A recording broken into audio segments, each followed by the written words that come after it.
Le dictionnaire terrifiant de la dette, tel est le titre du nouvel ouvrage publié par Marc Totti aux éditions du Moment. Marc, bonjour. Bonjour Vincent et bonjour à tous. Alors avec un tel titre, vous cherchez à nous faire peur?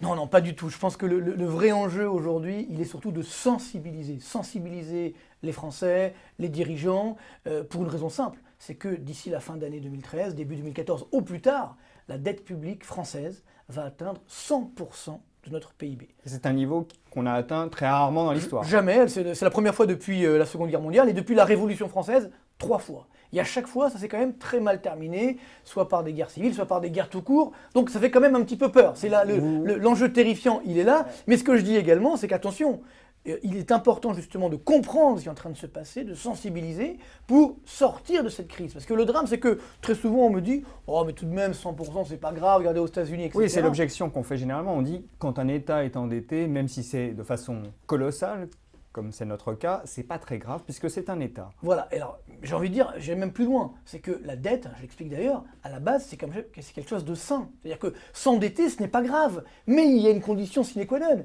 c'est qu'il faut que cette dette génère une croissance au moins suffisante pour payer les intérêts de la dette. Et là, c'est plus le cas. Et voilà, c'est ça le vrai danger si vous voulez, de cette dette, c'est que depuis maintenant 6 ans, en France et dans la quasi-totalité des pays de la zone euro, chaque année, on n'a même pas assez de croissance économique, même si on rajoute l'inflation, juste pour payer les intérêts de la dette publique. Ça veut dire que pour payer ces derniers, il faut encore s'endetter. C'est ce qu'on appelle la bulle de la dette. Vous voyez, ça s'auto-alimente. C'est ça qui est dangereux.